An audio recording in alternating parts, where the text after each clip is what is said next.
بسم اللہ الرحمن الرحیم۔ السلام علیکم ورحمۃ اللہ وبرکاتہ۔ عزیز طلباء، امید ہے کہ آپ خیریت سے ہوں گے۔ آج ہم قافیہ کا سبق نمبر 180 پڑھ رہے ہیں، جس کے اندر ہم بقیہ 8 حروف جارہ کے تحقیق اور تفصیل پڑھیں گے۔ چلتے ہیں اپنے سبق کی جانب۔ بسم اللہ الرحمن الرحیم۔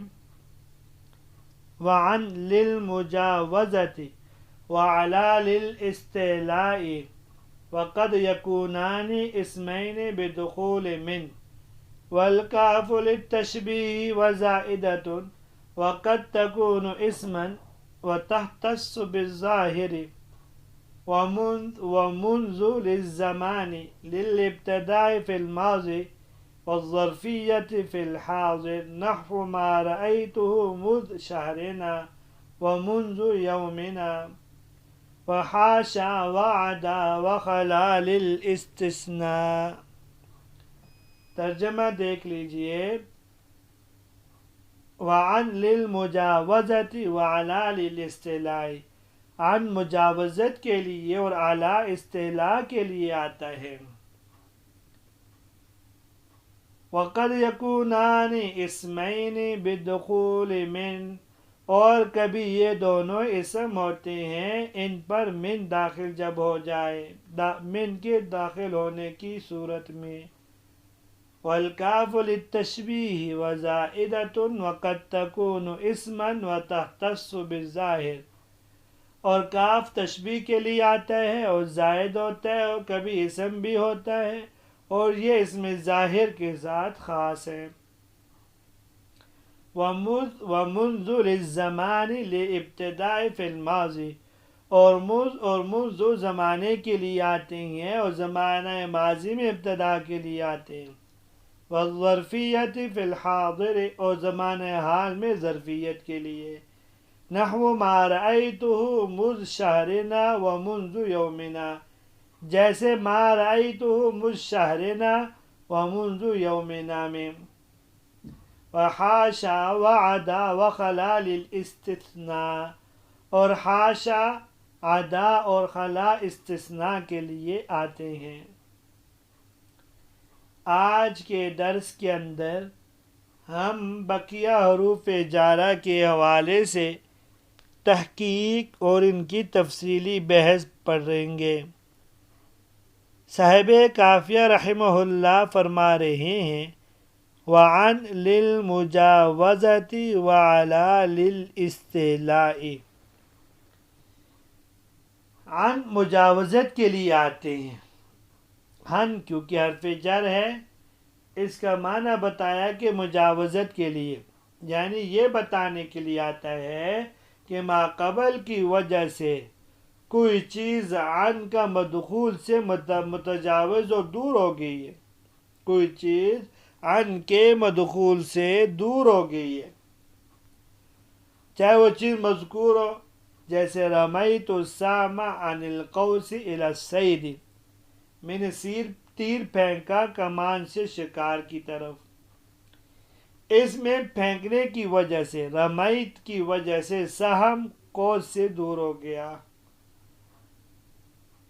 یا یہ بھی کہہ سکتے عن کا مدخول قوس ہے تو قوس کمان سے سہم سے دور ہو گیا، یا وہ چیز مذکور نہ ہو، جیسے رضی اللہ عنک، اللہ تجھ سے راضی ہو گئے، یعنی اللہ کی راضی ہونے کی وجہ سے اللہ نے تجھ سے مواخذت دور کر دیا۔ جاوزتک المواخذۃ بسبب الرضا۔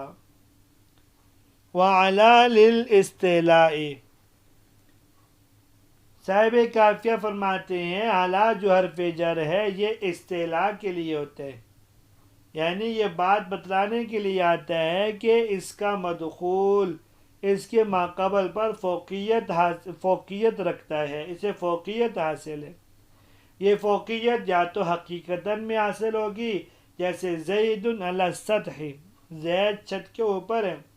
اس مثال میں علی کا مدخول چھت ہے اور زید کو جو حقیقتاً فوقیت حاصل ہے. یا مجازاً فوقیت ہوگی جیسے علیہ دین.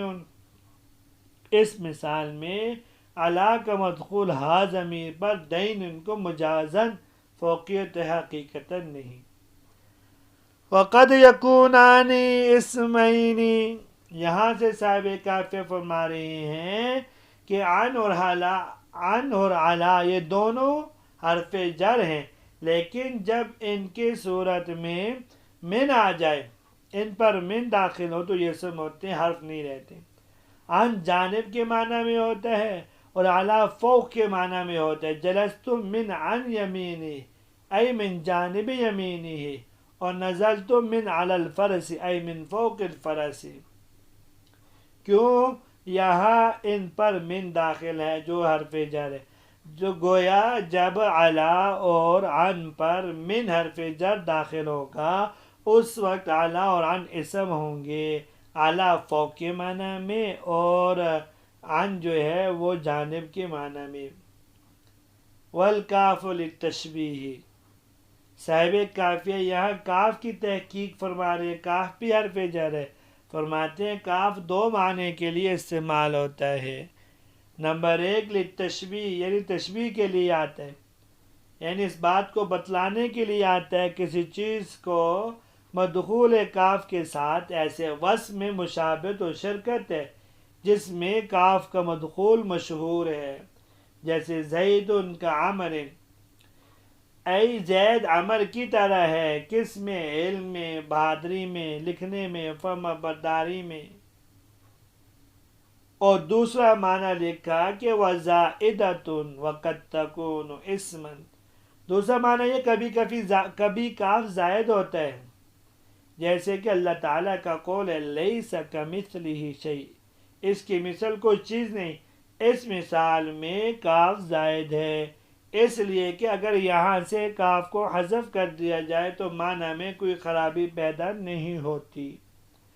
وَقَدْ تَكُونُ اسْمًا، اور یہاں سے مصنف بتانا چاہتے ہیں اگر کاف پر حرف جر داخل ہو تو اس صورت میں وہ اسم ہوتا ہے، مثل کے معنی میں حرف نہیں ہوتا. جیسے شاعر کا قول ہے یضحکن عن کالبرد المنہم ای عن مثل البرد، تین حسین عورتیں پگھلے ہوئے اولوں کی طرح ہنس رہی ہیں. یہاں کاف اسم ہے اس لیے کہ یہاں اس پر عن حرف جر داخل ہے. وَتَخْتَصُّ بِظَاہر، یہاں سے مصنف بتاتے ہیں کاف حرف جر اسم ظاہر کے ساتھ خاص ہے، یعنی وہ صرف اسم ظاہر پر داخل ہوتا ہے، اسم ضمیر پر داخل نہیں ہوتا. کہو کہی نہیں کہہ سکتے. البتہ کبھی غیر شعر میں ضمیر مرفوع پہ داخل ہو سکتے ہیں، جیسے ما انت کا انت، میں تیری طرح نہیں، ما انا کا انت. یہ جمہور کا مذہب ہے. امام مبرد رحمہ اللہ کا مذہب یہ کہ مطلقاً کاف کا ضمیر پہ داخل ہونا جائز ہے، چاہے ضمیر مرفوع ہو، منصوب ہو، مجرور ہو. کاف حرف جر ہمیشہ کسی فعل یا شبہ فعل محذوف کا متعلق ہوتے ہیں، مذکور کا متعلق نہیں ہوتا. وَمُنذُ لِلزَّمَانِ، یہاں سے صاحب کافیہ مذ اور منذ کے لیے حرف جر کے معنی بیان فرماتے ہیں مذ اور منذ وقت پر دلالت کرنے کے لیے آتے ہیں، اور یہ دو معنی کے لیے آتے ہیں.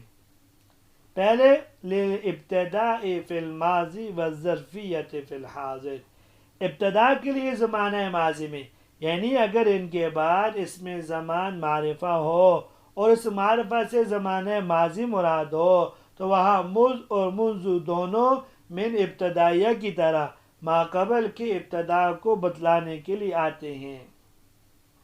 جیسے آپ کسی کو کہہ سکتے ہو ما رأیت مذ شہر، یا مذ مہینے کا نام لے کے کہہ سکتے ہو ما رأیت مذ رجب، میں نے اس کو ماہ رجب سے نہیں دیکھا. ما رأیت مذ رمضان، میں نے اس کو رمضان سے نہیں دیکھا. یہاں مذ ابتدا کے لیے، اس لیے کہ اس کے بعد رجب، شعبان، رمضان معرفہ ہے اور اس سے زمانہ ماضی مراد ہے۔ اور دوسرا معنی اس کا یہ ہے کہ ظرفیت کے لیے آتا ہے، لیکن ظرفیت کے لیے زمانہ حال میں، یعنی اگر ان کا ماں بعد اس میں زمان معرفہ ہو اور اس سے زمانہ حال مراد ہو تو اس صورت میں یہ فی کی طرح ظرفیت کے لیے آتے ہیں، جیسے ما رأیت مشہرن یا مشہرنا ومنذ یومنا، ای فی شہرنا و یومنا، اس کو اس مہینے میں اور اس دن میں نہیں دیکھا۔ یا مز اور منذ ظرفیت کے لیے، اس لیے کہ ان کے بعد اس میں زمان معرفہ ہے اور اس سے یہاں زمانہ حال مراد ہے۔ اگر مز اور منذ کے بعد نکرہ معدود ہو تو اس صورت میں یہ ابتدا اور انتہا دونوں کے لیے ہوتے ہیں اور جمیع مدت کا فائدہ دیتے ہیں، جیسے ما رأیت مز او منذ یومین، یا میرے اس کو دیکھنے کی پوری مدت 2 دن کی ہے، مشہرین شہرین، پوری مدت 1 مہینے کی ہے یا 2 مہینے کی ہے۔ وحاشا وعدا وخلا للاستثناء، حاشا، عدا اور خلا کے معنی فرماتے ہیں صاحب کافیہ کے تینوں استثناء کے لیے استعمال ہوتے ہیں، جیسے جاء عن القوم حاشا زید، جاء عن القوم عدا بکر، جاء عن القوم خلا عمر۔ حاشا اور عدا اور خلا استثناء کے لیے استعمال ہوتے ہیں، کبھی یہ حرف جر ہوتے ہیں اور کبھی فعل ہوتے ہیں۔ حرف جر ہونے کی صورت میں ان کا مدخول مجرور ہوتا ہے اور یہ ترکیب میں اپنے مجرور سے مل کر کسی فعل یا شبہ فعل وغیرہ کے متعلق ہوتے ہیں، اور فعل ہونے کی صورت میں ان کے اندر ضمیر مستتر ان کا فاعل ہوتی ہے اور ان کے بعد آنے والا اسم ان کا مفعول بھی ہونے کی بنا پر منصوب ہوتا ہے، اور یہ ترکیب میں اپنے فاعل اور مفعول بھی سے مل کر ما قبل میں مذکور کسی اسم سے حال واقع ہوتے ہیں۔ اور اگر خلا اور عدا اور ما کے بعد ہو یا بغیر ما کے شروع کلام میں واقع ہوں تو اس وقت یہ دونوں متعینہ طور پر فعل ہوں گے، حرف جر نہیں ہوں گے۔ ما مصدریہ ہوگی، ان کے اندر ضمیر مستتر ان کا فاعل اور ان کے بعد میں آنے والا اسم ان کا مفعول بھی ہوگا۔ درمیانے کلام میں ہونے کی صورت میں یہ اپنے فاعل اور مفعول بھی سے ملنے کے بعد بے تعویل مصدر ہو کر یا تو وقت مضاف محذوف کا مضاف الیہ ہو کر ما قبل کا ظرف ہوں گے، یا بے تعویل مصدر بمعنی اسم فاعل ہو کر ما قبل سے حال ہوں گے۔ واضح رہے کہ ان کا فاعل ہمیشہ ضمیر مستتر ہوتی ہے اور اس ضمیر کے مرجع میں 3 احتمال ہوتے ہیں۔ پہلا احتمال تو یہ اس کا مرجع فعل مذکور کا مصدر ہو، دوسرا احتمال یہ ہے کہ اس کا مرجع فعل مذکور سے مشتق اسم فاعل ہو، تیسرا احتمال یہ ہے اس کا مرجع مستثنی منہ ہو، یہ اس کا تیسرا مرجع ہے۔ تو یہاں تک ہم نے صاحب کافیہ رحمہ اللہ نے پورے حروف جارہ کی تفصیل سمجھا دی ہے، ایک ایک حرف کی تحقیق کر لی، بحث کر لی ہے۔ امید ہے کہ آپ کو آج کا سبق بھی سمجھ میں آ گیا ہوگا۔ اجازت دیجیے، اللہ تبارک و تعالی ہم سب کی حامی و ناصر ہوں۔ السلام علیکم ورحمۃ اللہ وبرکاتہ۔